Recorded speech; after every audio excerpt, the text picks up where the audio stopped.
अस्सलामु अलैकुम वरहमतुल्लाहि वबरकातुहू। जनाब सोसाइटी के असरा फाउंडेशन सोसाइटी के चेयरमैन साहब और हमारे जावेद राना साहब जो हमारे वालिद साहब के बहुत अच्छे दोस्त हैं, बहुत बहुत शुक्रिया कि आप लोगों ने मुझे टाइम दिया। आप टाइम क्योंकि आप लोग सब आए हैं, हर एक का टाइम कीमती है। मैं अकेला कुछ नहीं, आप सब लोग बहुत इम्पोर्टेंट हैं। और बहुत अच्छा लगा सुन के कि जो है हर नया काम ईद मिलाद को स्टार्ट होता है, तो बेशक वो रहमतों वाला दिन है, उस दिन आप रहमत वालों का काम स्टार्ट कर रहे हैं, बहुत बड़ी बात है, अच्छी सोच है। अल्लाह और बरकत दे। एक डायग्नोस्टिक सेंटर से आगे सोनोग्राफी, उसके आगे एक मैटरनिटी सेंटर और एक मल्टी स्पेशलिटी हॉस्पिटल होगा इंशाअल्लाह ताला। इसी तरह यूनाइटेड रहेंगे तो आगे बढ़ सकते हैं। जावेद राना साहब तो लाइफ कोच है, कई छोटे लोगों को बड़ा बनाया है आपने, और उनके गाइडेंस के साथ इंशाअल्लाह ताला बहुत आगे जाना है ना अंकल। तो आज का मिलना बैठना, इसका डिस्कशन ये है कि कैसा हमारी हेल्थ अच्छी रहे, ये अपना एम है। मैं एक नेफ्रोलॉजिस्ट हूँ, किडनी का स्पेशलिस्ट हूँ, और स्टार्टिंग में ये बात बिल्कुल क्लियर वर्ड्स में बोलना चाहता हूँ आपको कि किडनी डिजीज़ कई सारे हैं, जिसमें से सबसे कॉमन डिजीज़ CKD है, जिसे कहते हैं क्रॉनिक किडनी डिजीज़। क्रिएटिनिन मेरा ज़्यादा हो गया, 9 हो गया, 5 हो गया, और एक बार ऐसे नंबर्स आ जाते हैं तो इसका कोई इलाज नहीं है। सिंपल वर्ड्स में बोलूँ तो किडनी डिजीज़ का कोई इलाज नहीं है। लोग बोलते हैं, लोग सही बोलते हैं, किडनी डिजीज़ का इलाज नहीं है, क्योंकि किडनी का प्राइमरी प्रॉब्लम ही नहीं है। अगर किडनी का प्रॉब्लम है तो किडनी का इलाज होगा। अगर प्रॉब्लम किसी और चीज़ का है और किडनी को उसका साइड इफ़ेक्ट हो रहा है तो किडनी का इलाज थोड़ी ना हो सकता है। अगर कोई भी डायलिसिस यूनिट में जाएंगे आप, हमारे तेलंगाना में 38 डायलिसिस यूनिट्स चलते हैं और हर महीना हम लोग 10,000 से ज़्यादा डायलिसिस करते हैं। अगर आप 1000 डायलिसिस पेशेंट से मिल के पूछेंगे कि भाई तू डायलिसिस पे क्यों आया, तेरी किडनी ख़राब क्यों हुई, क्यों किडनी फेल हो गई, तो 500 लोग 1000 में से ये बोलेंगे इसीलिए फेल हुई क्योंकि मुझे शुगर आया था, मैं शुगर का कंट्रोल नहीं करता था, मैं गोली नहीं खाता था, शुगर 400 दिखाती थी, फिर भी मैं और एक रसगुल्ला खाता था और बोलता था मुझे कुछ नहीं होता। होता क्या, डायलिसिस पे आज मैं आ गया हूँ। शुगर वैसी बीमारी है, खून को गाढ़ा कर देती है। एक ग्लास में अगर आप 1 चम्मच शक्कर मिलाएंगे और उसको डिज़ोल्व करेंगे तो वो पानी स्टिल पानी रहता है। राना साहब उंगली डाल के बोल नहीं सकेंगे कि ये वाला पानी है या शक्कर मिला हुआ है उसमें, कोई नहीं बोल सकता। लेकिन इतने ही पानी में अगर 10 चमचे शक्कर मिलाएंगे तो ये पानी जाके शीरा बन जाता है, वेरी थिक, विस्कस। एक बच्चा भी उंगली डाल के बोल सकेगा कि इसमें कुछ मिला हुआ है। तो जब शुगर किसी की 100-200 तक रहती है कोई बात नहीं, जब 400-500 मिले होंगे, हर कोई मिलता है, हर किसी के घर में है, 300-400 ये आम बात हो गई। इसकी अलामत जब का जब नज़र नहीं आते, खून गाढ़ा होकर रहता है, बड़े बड़े नालियों से खून बहता है, कोई प्रॉब्लम नहीं, लेकिन जब छोटे छोटे वेसल्स की बारी आती है वहाँ खून बह नहीं सकता। कभी दिमाग में क्लॉट हो जाता है, फालिज का अटैक, कभी हार्ट में क्लॉट होता है, हार्ट अटैक, और किडनी के फिल्टर्स में क्लॉट होता है, किडनी का फेलियर, आंखों में क्लॉट होता है, इंसान अंधा हो जाता है, पैरों में क्लॉट होता है तो उंगलियां या घुटने के नीचे पैर ही काट देना पड़ता है। तो शुगर वैसी बीमारी है, और ये जब शुगर से किडनी खराब होती है तो लोग जो है किडनी की दवा तलाश करते हैं। जैसा अभी बताया, 1000 में से 500 लोग जो डायलिसिस पे हैं, 50% लोग जो डायलिसिस पे हैं शुगर का कंट्रोल नहीं करने की वजह से। अब किडनी का इलाज कैसा करना, आप ही बताइए। अब पानी लीक हो रहा है ऊपर से, यहाँ पानी गिरा हुआ है, चेयरमैन साहब बोलते हैं डॉक्टर साहब पोछा मारो।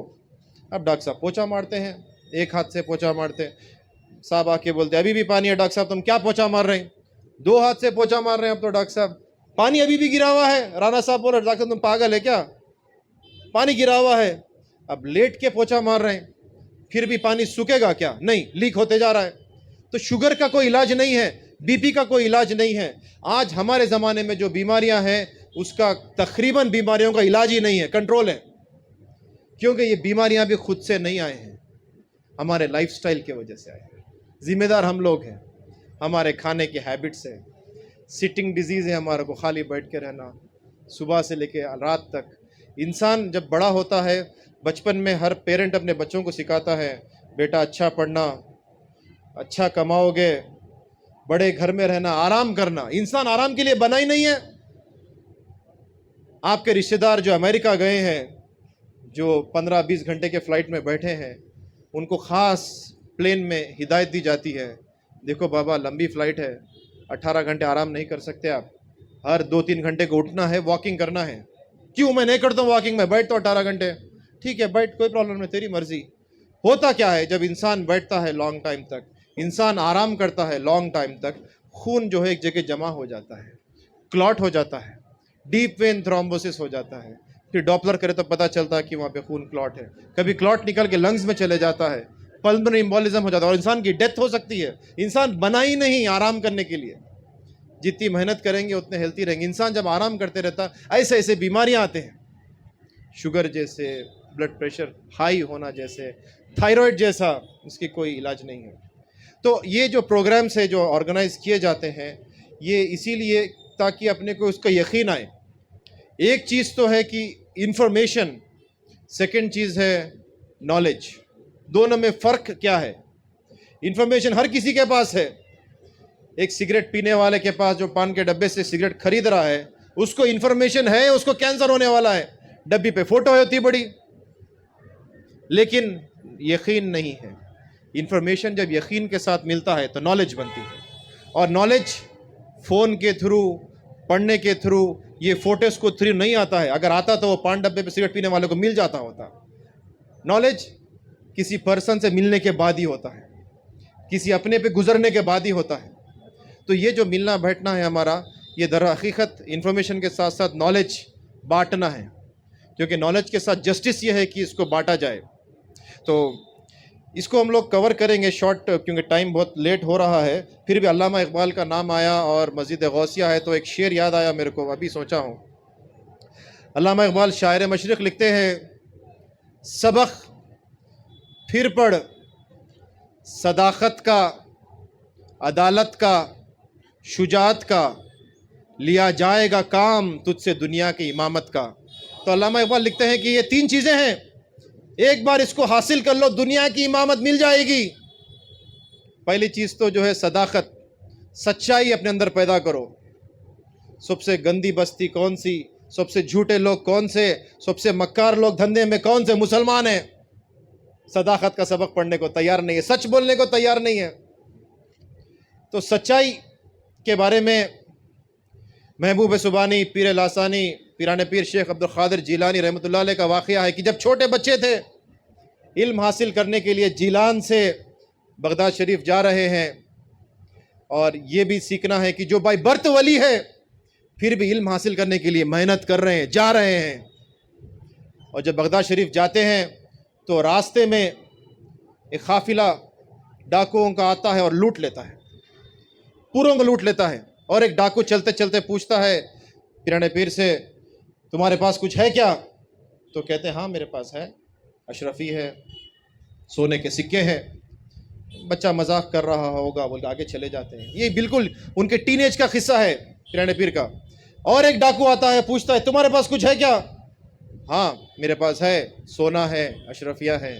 ये बोलता है, ये बच्चा क्या बार बार सरदार के पास लेके चलता है, डाकुओं का सरदार, तुम्हारे पास कुछ है क्या लड़के? बोलते कि हाँ मेरे पास सोना है, अशरफिया है।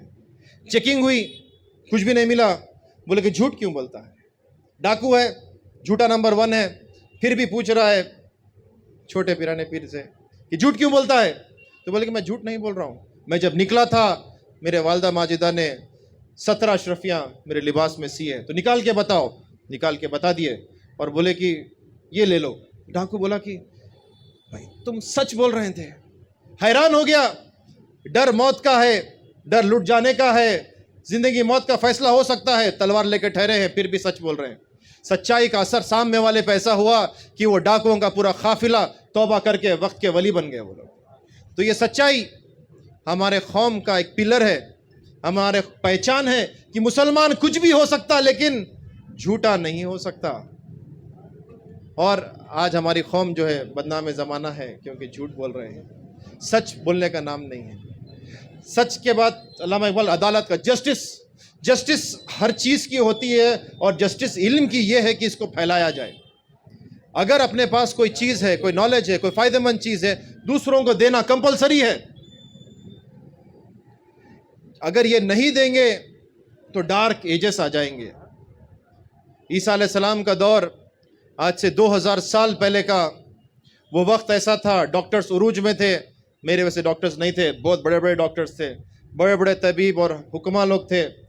हर बीमारी का इलाज था।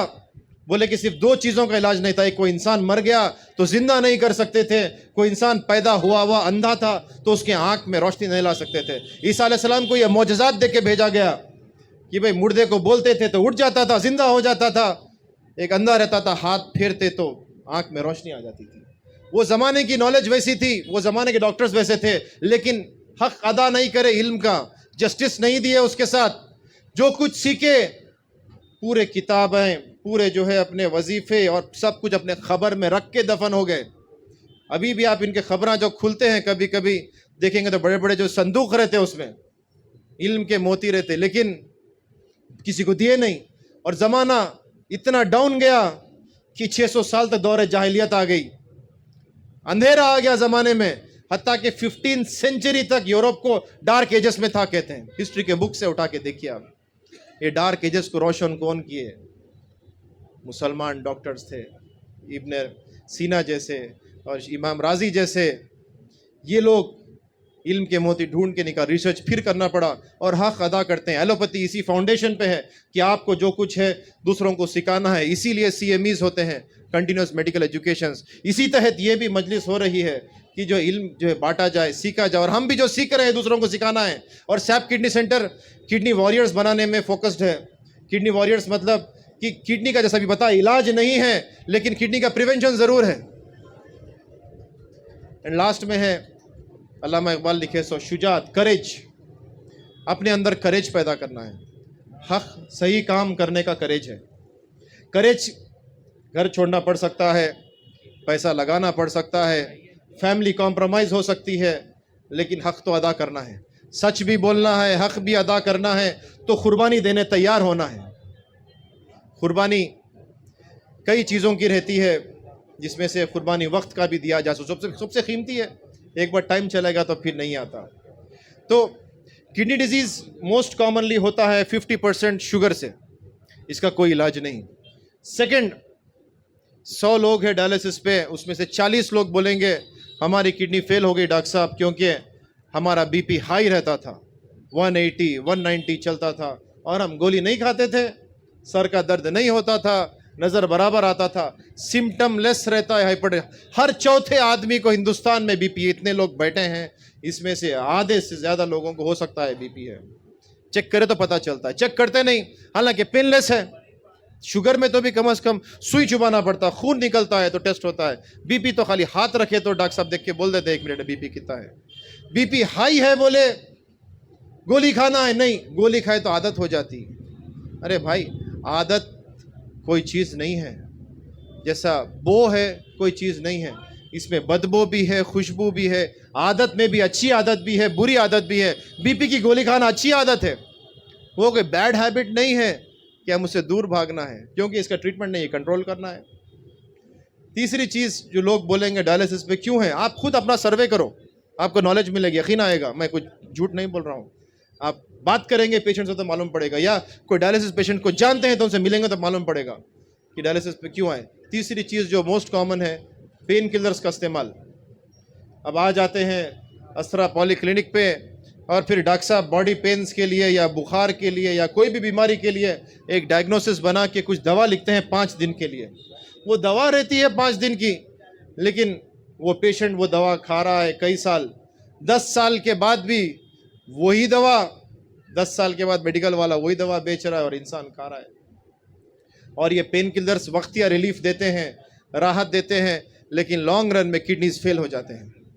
और इंडिया में एक साल में जो डायलिसिस पेशेंट्स आते हैं 50,000 है।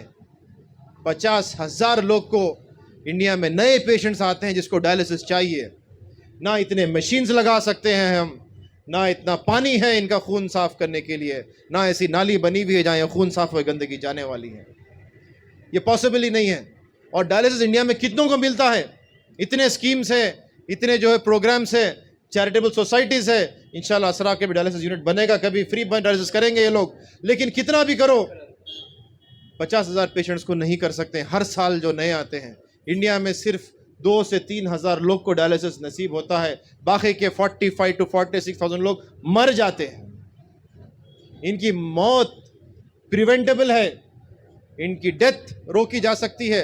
और ये 2-3 हज़ार के लकी पेशेंट्स में से 50 या 100 लोग का ट्रांसप्लांट होता है, इतना ही है।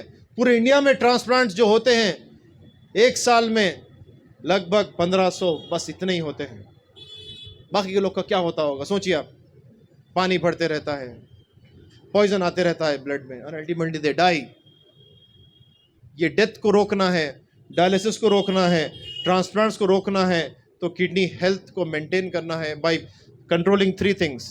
एक चीज़ शुगर का कंट्रोल, सेकेंड चीज़ बीपी का कंट्रोल, थर्ड चीज़ पेन किलर्स का अवॉइड करना। ये 3 चीज़ें आप 90% लोग को डायलिसिस पे जाने से रोक सकते हैं। फोर्थ चीज़ ड्रग एडिक्शन है, सिगरेट है, जर्दा है, तंबाकू है। न्यू जनरेशन में आजकल वेपिंग, इलेक्ट्रॉनिक सिगरेट्स और मुख्तलिफ़ किस्म के इंजेक्शंस, स्निफिंग करने की आदत आ गए हैं। ये जो चीज़ें हैं आपको लुक कूल जैसे समझते हैं, बट ये कूल वूल कुछ भी नहीं है। आप फूल हो रहे हैं, आप कुछ आगे नहीं बढ़ रहे हैं, इससे कुछ अच्छे नहीं लग रहे हैं। एक से एक बीमारियां। और जब इंसान बीमार हो जाता है उसके बाद में अफसोस के अलावा कुछ नहीं रहता। रसूल पाक सल्लल्लाहु अलैहि वसल्लम के इरशाद मुबारक का खुलासा है कि जवानी को गनीमत जानो बुढ़ापे से पहले, और सेहत को गनीमत जानो बीमारी से पहले। बीमारी तो हक है, कभी ना कभी आएगी, लेकिन अफसोस जब रहेगा जब ये बीमारी अपने हाथों से आ गई। भाई मैं शुगर कंट्रोल नहीं करता था, आज मेरा एंजियोग्राम हो रहा है। मेरा बीपी कंट्रोल नहीं करता था, आज मेरे हाथ पैर गिरे हुए हैं फालिज के अटैक की वजह से। मैं रोज़ जो है तंबाकू चबाता था, आज मैं डायलिसिस मशीन पे लेटा हुआ हूँ। कितने अफसोस की बात है। मुकद्दर किस्मत रही तो कोई और बात है, बट ये अपने जब हाथों से करते हैं तो इंसान डिप्रेशन में चले जाता। और डिप्रेशन में फिजिकल बीमारी कितनी भी रहो, इलाज कर सकते होंगे कुछ भी उसका, लेकिन अगर मेंटली आउट हो गया, उन्हें डिप्रेशन में चले गया, तो इसको फिर कभी नहीं ला सकते। तो ये प्रोग्राम्स का मेन फोकस है कि किडनी की हेल्थ मेंटेन किया जाए। और किडनी की हेल्थ मेंटेन करने के लिए 8 गोल्डन रूल्स हैं जो मैंने नहीं बनाए, WHO वाले ने बनाए हैं। तो फर्स्ट गोल्डन रूल अभी अपन डिस्कस करें कि शुगर का कंट्रोल, सेकंड ब्लड प्रेशर का कंट्रोल, थर्ड थिंग जो है avoid using pain killers, fourth thing addictions जो ख़तरनाक किस्म से हैं। इसके बाद में हेल्थी डाइट बहुत इंपॉर्टेंट है कि डाइट, अपनी डाइट देखो कैसी है। 3 टाइम गोश्त खा रहे हैं, इतना हैवी प्रोटीन। किसी को बड़े पहलवान तो नहीं बनना है ना, अपना एम वो थोड़ी है।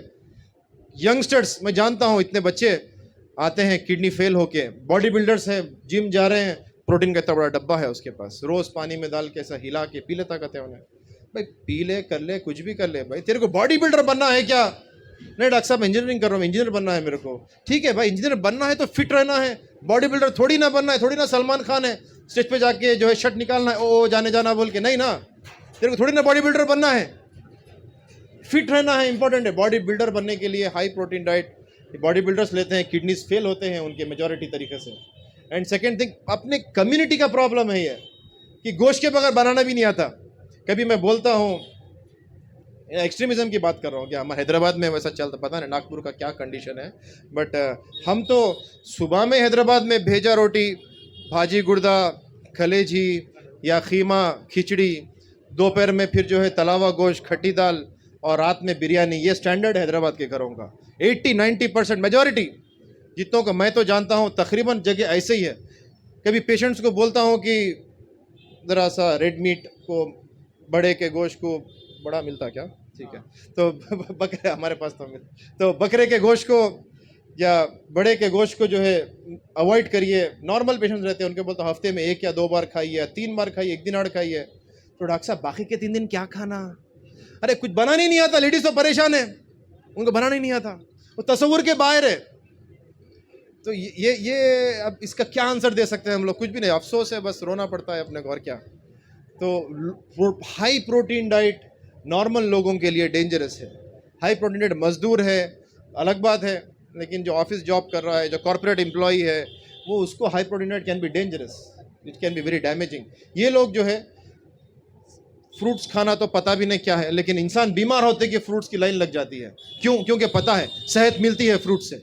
नॉर्मल डेज में कोई फ्रूट्स नहीं खाता, बीमार होते घर पे लाइन लगी हुई है फ्रूट्स की। भाई ये मल्टीविटामिन का टैबलेट है जो अल्लाह ताला दे रहा है आपको। अभी ऑरेंजेस का सीज़न आ रहा है, अब खाएंगे विटामिन सी मिलेगा। और सर्दियों का सीज़न कॉमन कोल्ड का है। देखिए आप, नवंबर दिसंबर नाक बह रही है, ज़ुकाम हो गया, छींका आ रहे हैं, ये सब कुछ विटामिन सी से ट्रीट करते हैं। डॉक्टर के पास जाइए, लिमसी टैबलेट लिख देते हैं आप, वो ऑरेंजेस में है, खाने को तैयार नहीं, बीमार होंगे तो ही खाएंगे। मल्टीविटामिन की गोली डेली खाने की आदत है, तो इसको अवॉइड करना। Every day 1 fruit a day इंशाल्लाह, not on just apple, 1 fruit a day आपको डॉक्टर्स की विजिट से बचाएगा। तो डाइट में फ्रूट्स आना चाहिए और प्रोटीन को कम करना चाहिए। अब प्रोटीन कम करना मतलब अब खाली दाल खा रहे हैं, ये भी डेंजरस है, वो भी हाई प्रोटीन हो जाता है। तो प्रोटीन इंटेक कम करना है। एंड 6th पॉइंट है कि जो है पानी ज़्यादा पीना है। पानी आपके बॉडी का ऑयल है। जिस तरीके से एक मशीन चलता है, अब कार है सर की, किया सेल्टॉस, इसमें ऑयल डालते हैं, शॉक अब्जॉर्बर है, इसमें ऑयल पड़ता है। गाड़ी कितनी स्मूथ चल रही है उसकी ऑयलिंग पर डिपेंड करता है। बाइक कितनी स्मूथ चलती है, छोटे छोटे इक्विपमेंट्स कितने स्मूथ चलते हैं, इसकी ऑयलिंग पर डिपेंड करता है। घड़ी कितनी स्मूथ चल रही है, इसका फ्रिक्शन कितना कम है। तो बॉडी का जो फ्रिक्शन है, इसकी जो ऑयलिंग है, पानी है, जितना पानी रहेगा बॉडी इतनी स्मूथ रहेगी। और पानी कितना पीना? इतना पानी पीना कि आपका यूरिन वाइट कलर का आना, ये टारगेट है। किसी को 2 लीटर, किसी को 3 लीटर, 4 लीटर, ऐसा कोई नंबर नहीं है, क्योंकि ये नंबर चेंज होता है सीजन के साथ, ये नंबर चेंज होता है एज के साथ, ये नंबर चेंज होता है बॉडी के साइज के साथ। अगर गर्मियों में आप 1 लीटर पानी पिएंगे तो बहुत कम हो जाएगा, लेकिन अगर आप सर्दियों में 1 लीटर पानी पिएंगे तो बराबर हो जाएगा। और वही 5 लीटर गर्मियों में भी शायद वहाँ भी कम हो जाए, पता नहीं आपका जॉब क्या है, पसीना कितना निकलता है। तो पानी इतना पीना कि आपका यूरिन वाइट कलर का रहना। यूरिन देखना बहुत इंपॉर्टेंट है। यूरिन देखेंगे तो आपके बॉडी का कंडीशन पता चलता है। सुने होंगे आप लोग, पहले के डॉक्टर्स यूरिन देख के बोलते थे कि भाई ने क्या खाया, क्या पिया, क्या कर रहा है। तो यूरिन वो चीज़ है, यूरिन को देखने की आदत डालें। एक तो यूरिन का कलर वाइट रखिए। सेकेंड चीज़, जब यूरिन करेंगे तो उसमें यह भी देखना है क्या उसमें कफ आ रहा है, झाग जमा हो रहा है। अगर कफ या झाग आ रहा है तो इसका मतलब किडनी में से प्रोटीन लीक हो रहा है। जब प्रोटीन लीक होता है मतलब किडनी के फिल्टर्स कमज़ोर हो गए हैं। उसके बाद ये कई साल तक चलता है और फाइनली क्रिएटिन बढ़ता है और फिर किडनी फेल हो जाती है, फिर कोई ट्रीटमेंट नहीं रहता है। टाइम पे डायग्नोज करने से ये प्रोटीन लीक वाला इशू सॉल्व किया जा सकता है। जैसे कई सारे मेडिसिन है, ज़रूरत पड़ सकती है शायद किडनी बायोप्सी की, वो भी कराना है, टेस्ट है, अगर ज़रूरत पड़ी तो उसका ट्रीटमेंट है, बट टाइम पे डायग्नोज करना है। एंड लास्ट में एक्सरसाइज बहुत इंपॉर्टेंट है। अगर इंसान वॉकिंग करेगा, suppose to be one of the best exercise, walking करना बहुत इंपॉर्टेंट है। शेर खुदा मौला अली का इरशाद है कि जो शख्स रोज़ 3 मील चलेगा उसे कोई बीमारी नहीं होगी। ये तालीमात दिए जा रहे हैं 1500 साल पहले। और आज आपका फ़ोन निकाल के देखिए, फिटनेस का ऐप है, आपका डेली का टारगेट जो स्टेप्स लिखता है उसमें 6000 स्टेप्स, कहीं 7000 स्टेप्स है। ये 6-7,000 स्टेप्स क्या है? 3 माइल्स है। अभी 0 माइल देख के आए हम लोग, 3 माइल्स में कितने स्टेप्स रहते हैं आप गूगल में पूछ के देखिए, 7000 स्टेप्स आएगा। ये वो मैजिक नंबर है जो 1500 साल पहले से हमारे को सिखाया जा रहा है कि आपको हेल्थी रहना है तो रोज़ 3 मील चलना है। आज चलने का सवाल ही नहीं है, तस्वुर नहीं है। मोबाइल में एप्लीकेशंस आ गए, आपके कितने स्टेप्स बाकी है भाई, आप 2,000 स्टेप्स चले हैं और जो है 4,000 चलना है, लेकिन चल नहीं रहा है इंसान। क्योंकि इंसान बना मेहनत करने के लिए, मेहनत नहीं कर रहा है, रेस्ट कर रहा है, नए नए बीमारियां आ रहे हैं उसको। एंड लास्ट में है किडनी का टेस्ट करना। जब तक आप टेस्ट नहीं करेंगे पता ही नहीं चलेगा कि क्या प्रॉब्लम है।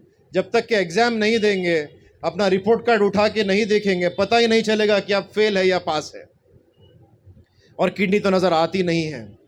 तमाम वाइटल ऑर्गन्स जो 5 है बॉडी में, ब्रेन है, हार्ट है, लिवर है और लंग्स है, एंड लास्ट में किडनीज है। ये 4 वाइटल ऑर्गन्स के अलामत एकदम नज़र आते हैं, लेकिन किडनी का नज़र नहीं आता है। जब हत्ता के किडनी 90% फेल हो जाती है, इसको टेस्ट करने से ही मालूम पड़ता है। और 3 टेस्ट है। किडनी दिखती कैसा है? एक सोनोग्राफी करने से पता चल जाता है कि किडनी मेरे 2 है या 1 है, किडनी में स्टोन है क्या, किडनी श्रिंक हो चुकी है क्या, किडनी फैल गई है क्या, एज मेरी ज़्यादा है, प्रोस्टेट का ग्लैंड बड़ा हो गया क्या, एक अल्ट्रासाउंड स्कैन साल में एक दफ़ा कंपलसरी है। नॉट ओनली किडनीज, लिवर में फैट जमा हो गया क्या, पित्ते में स्टोन आ गया क्या, ये सब कुछ एक सिंपल स्कैन जिसमें रेडिएशन भी नहीं लगता है, सस्ता टेस्ट 1000 रुपये में हो जाता है आम जगहों पे। साल में एक बार अपनी बर्थडे के दिन या न्यू ईयर नाइट के दिन करिए। सेकेंड चीज, किडनी काम कितना कर रही है, GFR, glomerular filtration rate, creatinine से निकलता है एक फार्मूला में डालने के बाद। एक सिंपल टेस्ट है, कितने में अपने पास क्रिएटिनिन कितने में होता है, 60 रुपए का टेस्ट है क्रिएटिनिन। ब्लड टेस्ट करने से पता चल जाता है कि मेरी किडनी काम कितना कर रही है। साल में एक दफा तो टेस्ट कराएं कि मेरी किडनी बराबर है नहीं है। तीसरी चीज है urine test, CU, urine analysis, 30 rupees का टेस्ट है।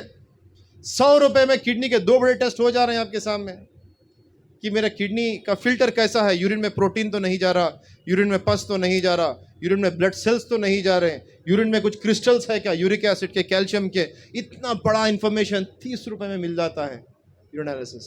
तो ये 3 टेस्ट साल में एक दफ़ा हर कोई कराना, क्योंकि वक्त पे पता चलने से किडनी डिजीज का मुकम्मल कंप्लीट सक्सेसफुल ट्रीटमेंट कर सकते हैं, बीमारी को रोक सकते हैं। अगर लेट हो गया तो डायलिसिस के हवाले हो जाते हैं। तो ये मैसेज है, इसको समझना है और दूसरों को समझाना है। बहुत बहुत शुक्रिया सर।